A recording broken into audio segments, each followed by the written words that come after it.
सन 1971 سقوط پاکستان کے حوالے سے تاریخی اہمیت کا سال ہے۔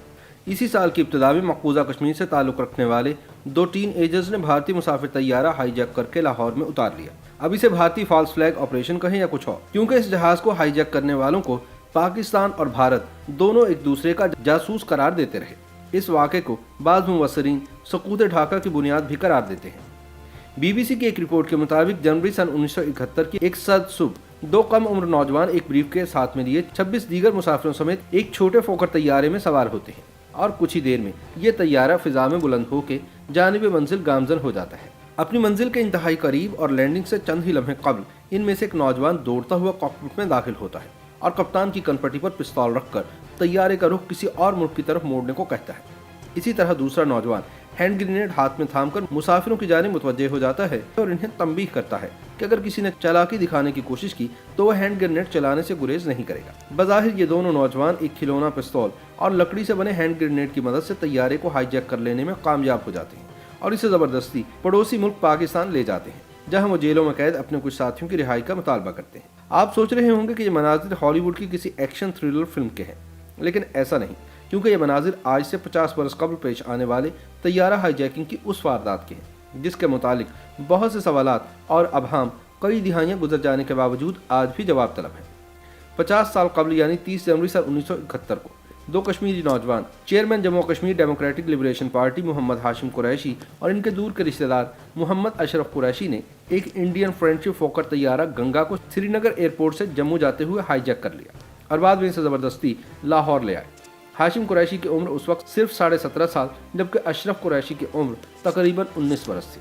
طیارہ ہائی جیکنگ کی اس واردات کے پیچھے ممکنہ عوامل اور اس کی ہائی جیکنگ کے مستقبل پر اثرات کی تفصیل میں جانے سے پہلے یہ جاننا ضروری ہے کہ ہائی جیکنگ کا یہ منصوبہ کب اور کیسے بنا۔ سن 1968 میں جب جموں کشمیر لبریشن فرنٹ کے چیئرمین اور کشمیر کی آزادی کے لیے چلائی جانے والی مسلح تحریک کے روح رواں مقبول بٹ کو انڈیا کے ایک افسر امر چند کے قتل کے الزام میں سزائے موت سنائی گئی تو وہ جیل توڑ کر آزاد کشمیر بھاگ آئے۔ اس واقعے کے کچھ ہی عرصے بعد 16 سال کے ایک نوجوان ہاشم قریشی بھی اپنے قریبی رشتہ داروں کو ملنے پاکستان آئے۔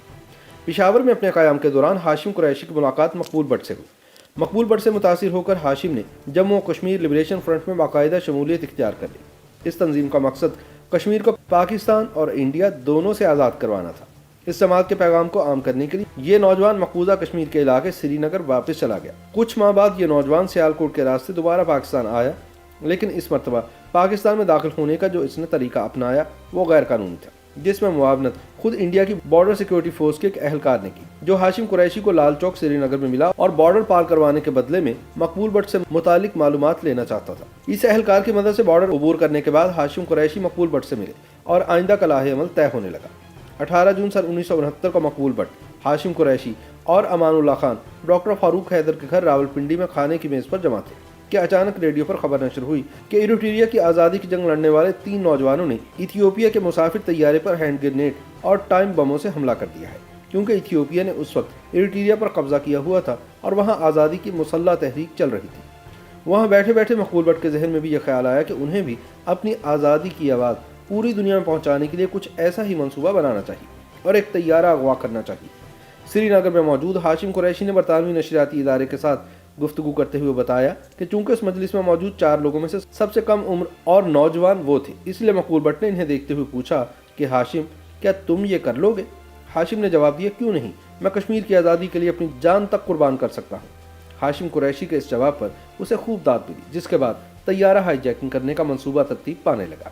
ابھی ایک اور مشکل تھی کہ اسلحے کا انتظام کس طرح کیا جائے۔ اس مقصد کے لیے انہوں نے ایک کھلونا پستول حاصل کیا جو بالکل اصلی ریوالور کی طرح نظر آتا تھا۔ ہینڈ گرینیڈ بھی انہوں نے خود ہی بنایا اور اس پر رنگ کر کے اسے ایسا بنا دیا کہ وہ بھی ہو بہو اصل نظر آتا تھا۔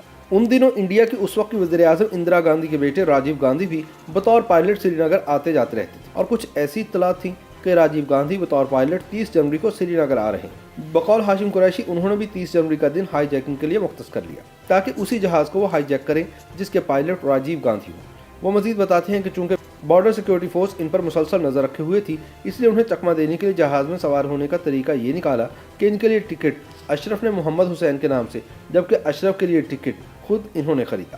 30 جنوری سن 1971 کو ہفتے کا دن تھا اور یہ دونوں نوجوان تیار ہو کر ایئرپورٹ پر آ گئے، لیکن انہیں جان کر مایوسی ہوئی کہ راجیو گاندھی کسی وجہ سے نہیں آ سکے۔ लेकिन मंसूबे के मुताबिक वो दस्तयाब फोकर तैयारे में सवार हो गए। अशरफ के पास एक ब्रीफ केस था जिसमें नकली हैंड ग्रेनेड और पिस्तौल थी और वो इन चीज़ों के साथ भी आसानी से जहाज में सवार हो गए। जैसे ही एयर होस्टेस ने ऐलान किया कि मुसाफिर सीट बांधने, जहाज थोड़ी देर में जम्मू उतरने वाला है, तो हाशिम कुरैशी तेजी से सीट से उठकर कॉकपिट में चले गए और जाकर नकली पिस्तौल बाएं जाने बैठे हुए जहाज के कप्तान कैप्टन एम के कैचरो के सर पर रख दी और उसे कहा कि जहाज को पाकिस्तान ले चले। पायलट ओबराय दाएं तरफ बैठे थे और वो बिल्कुल भी देख ना सके कि पिस्तौल असली है या नकली।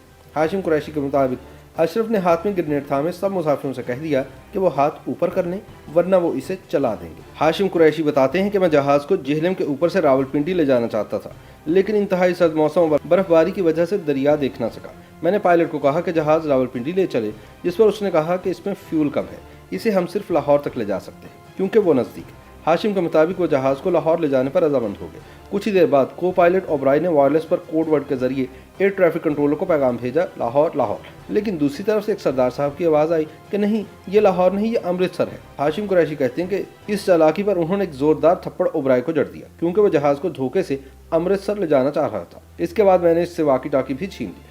हाशिम कुरैशी के बकौल फिर जैसे ही लाहौर उतरने के लिए पाकिस्तान के कंट्रोल टावर से रब्ता हुआ तो उन्हें बताया कि हम 2 कश्मीरी मुजाहिदीन हैं और हमने इंडियन जहाज को हाईजैक कर लिया है और इसमें अमले के अलावा मुसाफिर भी हैं, लिहाजा हमें उतरने की इजाज़त दी जाए। कंट्रोल टावर ने मुतालिका हुकाम से रब्ते के बाद उतरने की इजाज़त दी और तकरीबन 1:30 बजे दोपहर लाहौर पर जहाज उतर गया और सिक्योरिटी वालों ने इस जहाज को घेरे में ले लिया। जब मुतालिका हुकाम एयरपोर्ट पर पहुंच गए तो हाईजैकरों से मुतालबात पूछे गए, जिस पर इन्होंने कहा कि उन्होंने ये सब कश्मीर की आज़ादी के लिए किया है और इनके कुछ साथी जो इंडिया की कैद में हैं उन्हें मुसाफिरों और जहाज के छोड़ने के बदले रिहा करवाना है। साथ ही ये मुतालबा किया कि इनकी बात मकबूल भट्ट से करवाई जाए। जब मकबूल भट्ट से राब्ता ना हो सका तो इनकी बात फारूक हैदर से करवाई गई जो उस वक्त रावलपिंडी में थे। अशरफ कुरैशी के मुताबिक उन्होंने फारूक हैदर को बताया कि मैं फिरोज हूँ और हम परिंदा ले आए हैं, आप लाहौर आ जाए। याद रहे कि अशरफ कुरैशी का कोड नाम फिरोज था और इस ऑपरेशन का कोड नेम परिंदा था। तैयारे के अंदर औरतें डर और खौफ जबकि बच्चे भूख और प्यास की वजह से रो रहे थे। हाईजैकर्स की दरख्वास्त पर इंतजामिया ने फौरी तौर पर पानी मुहैया किया जो मुसाफिरों को दिया गया। हाशिम और अशरफ ने आपस में मशवरा करके लैंडिंग के 2 घंटे के अंदर अंदर औरतों और बच्चों को छोड़ दिया। अशरफ कुरैशी कहते हैं कि कोई घंटे 1.5 घंटे बाद सिक्योरिटी के लोग दोबारा आए और कहा कि डॉक्टर फारूक हैदर ने पैगाम भेजा है कि बाकी मुसाफिरों को भी छोड़ दें और जहाज़ पर कब्जा जमाए रखें। अशरफ कुरैशी ने बताया कि हमने उनकी बात मान ली कि ये हमसे धोखा नहीं कर सकते और शाम तक सब मुसाफिरों को छोड़ दिया। अब हमारे कब्जे में सिर्फ गंगा तैयारा ही रह गया था। ताहम इस तरह करने से हमारी पोजीशन कमज़ोर हो गई क्योंकि मुसाफिर रिहा हो चुके थे और हमारे कब्जे में सिर्फ और सिर्फ जहाज था। 2 फरवरी को बानिया पाकिस्तान के साबिक प्रिंसिपल सेक्रेटरी के खुर्शीद, जो बाद में आज़ाद कश्मीर के सदर भी बने, उन्हें लाहौर एयरपोर्ट बुलाया गया जहां मकबूल भट्ट समेत वो हाशिम कुरैशी से मिले, जिन्होंने बताया कि इन्हें कहा जा रहा है कि तैयारे को आग लगा दें। अशरफ कुरैशी के बकौल मकबूल भट्ट ने इन्हें मशवरा दिया कि जहाज़ के शीशे तोड़कर नीचे आ जाएं क्योंकि इसकी मरम्मत को 4 से 5 रोज़ लग जाएंगे और इतने दिनों तक इस वारदात के जरिए हमें पब्लिसिटी मिलती रहेगी। जैसे ही मुलाकात खत्म हुई और वो लोग बाहर निकले तो तैयारे को आग लगा दी गई। हाशिम कुरैशी के मुताबिक उन्होंने एक लम्हा भी नहीं सोचा कि ये लोग इनसे झूठ बोल रहे थे। यूं 80 घंटे जहाज़ पर कब्जा रखने के बाद इन्होंने जहाज़ को आग लगा दी। आग लगाने के अमल के दौरान अशरफ कुरैशी के हाथ जल गए क्योंकि बाहर निकलने का दरवाज़ा वक्त पर नहीं खुला, जबकि हाशिम कुरैशी ने आग से बचने के लिए जहाज़ से छलांग लगाई। दोनों जख्मी हुए और अस्पताल में भी रहे। फिर जैसे ही ये नौजवान एयरपोर्ट से बाहर निकले, एक जमे गफीर इनके इस्तकबाल के लिए लाहौर की सड़कों पर मौजूद था। हर तरफ खैर मकदमी बैनर्स लगे हुए थे और इन नौजवानों का जगह जगह इस्तकबाल फूलों की पत्तियों और इनके हक में नारों से किया गया। ऐसा लग रहा था कि जैसे उस रोज़ सारा लाहौर बाहर निकल आया है जब यह कश्मीरी हाईजैकर्स मकबूल भट्ट समेत दीगर कायदीन के साथ मुख्तलिफ शहरों से होते हुए आज़ाद कश्मीर के ज़िला मीरपुर के लिए रवाना हुए तो रास्ते में गुजरांवाला रावलपिंडी में हज़ारों की तादाद में लोगों ने जुलूस की शक्ल में इनका इस्तकबाल किया। लेकिन जश्न के ये मनाजिर ज़्यादा देर तक चलने वाले नहीं थे। जिस वक्त हर तरफ से इन हाईजैकर्स की शुजाअत के गुन गाए जा रहे थे, ऐन उसी दौरान 4 फरवरी 1971 को इंडिया ने गंगा हाईजैकिंग को बुनियाद बनाते हुए पाकिस्तान पर मशरकी पाकिस्तान जाने के लिए अपनी फ़िज़ाई हदूद के इस्तेमाल पर पाबंदी लगा दी, जो 1976 तक बरकरार रही। ये पाबंदी ऐसे वक्त में लगी जब इलेक्शन के बाद हसूल इक़्तिदार के लिए मशरकी पाकिस्तान और मगरबी पाकिस्तान न सिर्फ आपस में गुत्थम गुत्था थे, बल्कि मशरकी पाकिस्तान में इंडिया के इमाम पर अलहदगी की तहरीक भी जोर पकड़ रही थी। बहरहाल उस वक्त की मार्शल हुकूमत ने गंगा हाईजैकिंग के पीछे छुपे मुहर्रकात का पता चलाने के लिए एक रुकनी कमीशन तश्कील दे दिया, जिसकी सरबराही सिंध हाई कोर्ट के जज जस्टिस नूरुल आरिफीन को सौंपी गई। कमीशन ने चंद दिन की इंक्वायरी के बाद रिपोर्ट में लिखा कि गंगा हाईजैकिंग बुनियादी तौर पर इंडिया की साजिश थी और हाशिम कुरैशी इंडियन एजेंट थे जिन्हें इस वारदात को अंजाम देने के लिए BSF में भर्ती किया गया। कमीशन के मुताबिक ये सारा कुछ पाकिस्तान पर पाबंदी लगवाने के लिए किया गया ताकि मशरक़ी पाकिस्तान में जारी शोरिश पर काबू पाने में मुश्किलात रहें। इस कमीशन की रिपोर्ट के नतीजे में हाशिम कुरैशी और अशरफ कुरैशी, जिन्हें पाकिस्तान में चंद हफ्ते कबल तक हर तरफ हीरो करार दिया जा रहा था, वो अचानक रियासत और रियासती इदारों के लिए नापसंदीदा चेहरा बन गए, जिन्हें जम्मू कश्मीर लिबरेशन फ्रंट के मकबूल भट्ट, डॉक्टर फारूक हैदर, जावेद सागर और दीगर कायदीन समेत इस साजिश के इल्जाम में हिरासत में ले लिया गया। बकौल अशरफ कुरैशी, इन्हें फरवरी के आखिरी हफ्ते में हिरासत में लिया गया और अहलकार इन्हें टांडा डैम ये कहकर ले गए कि थोड़ी पूछगछ करनी है। इसके बाद हाशिम कुरैशी के लिए कैदोबंद का वो सिलसिला शुरू हुआ जिसे थमते थमते तकरीबन 9 बरस लगे। हाशिम कुरैशी और अशरफ कुरैशी समेत दीगर कायदीन पर तैयारा हाईजैक करने, इसे जलाने समेत मुख्तलिफ इल्जामात के तहत कार्रवाई का आगाज़ हुआ और केस के ट्रायल के लिए एक मखसूस अदालत तश्कील दी गई। अशरफ कुरैशी के मुताबिक शाही कले में दौरान हिरासत इन पर बेपनाह मज़ालिम ढाए गए और एक लिखे हुए बयान के इन्होंने गंगा हाईजैकिंग इंडियन वज़ीर-ए-आज़म इंदिरा गांधी के कहने पर की थी, दस्तखत के लिए मजबूर किया गया। अशरफ कुरैशी के बकौल तशद्दुद की वजह से उन्होंने इस लिखे लिखाए बयान पर दस्तखत तो कर दिए, लेकिन ट्रायल कोर्ट में जाकर बता दिए कि इनसे ये बयान ज़बरदस्ती लिया गया है। दिसंबर सन 1971 से मई सन 1973 तक इस केस का ट्रायल हुआ, जहां ट्रायल कोर्ट ने तमाम शहादतें रिकॉर्ड करने के बाद हाशिम कुरैशी को मरकज़ी मुल्ज़िम करार देते हुए जासूसी समेत मुख्तलिफ इल्ज़ामात साबित होने पर मजमूई तौर पर 19 बरस की कैद की सज़ा सुना दी, जबकि इनके शरीक मुल्ज़िम अशरफ कुरैशी के अलावा मकबूल भट्ट और दीगर को अदालत बर्खास्त होने तक की सज़ा दी गई। हाशिम कुरैशी इस फैसले पर आज भी हैरान है। वो कहते हैं कि एक जुर्म जो अशरफ और इन्होंने मिलकर अंजाम दिया, इनमें सज़ाएं मुख्तलिफ कैसे। अशरफ कुरैशी रिहाई के बाद पंजाब यूनिवर्सिटी से आला तालीम के हुसूल के बाद यहीं शोबा कश्मीरियात में दरस व तदरीस से वाबस्ता हो गए और यहीं से रिटायर हुए, जिसके बाद सन 2012 में इनकी वफ़ात हो गई। हाशिम कुरैशी को मई सन 1980 में सुप्रीम कोर्ट के 3 रुकनी फुल बेंच के फैसले के बाद रिहाई मिली, जिसके बाद वो कुछ साल मज़ीद पाकिस्तान में रहे, लेकिन फिर इन्होंने हॉलैंड में मुस्तकिल सुकूनत इख्तियार कर ली। वो सन 2000 में श्रीनगर वापस आते हुए नई दिल्ली में गिरफ्तार कर लिया गया। गिरफ्तारी के बाद इंडियन हुकाम ने इन पर पाकिस्तानी एजेंट होने और गंगा हाईजैकिंग का मुकदमा दायर कर दिया, जिसका फैसला गुज़िश्ता 20 साल से नहीं हो पाया, जबकि हाशिम कुरैशी इन दिनों जमानत पर है। हाशिम कुरैशी के बकौल एजेंट या डबल एजेंट होने के इल्ज़ामात बड़े मुज़हका खेज हैं। वो कहते हैं कि इन्होंने गंगा हाईजैकिंग खालिस्तान कश्मीर की दोनों ममालिक से आज़ादी की तहरीक के लिए की थी और वो किसी भी मुल्क के एजेंट नहीं रहे।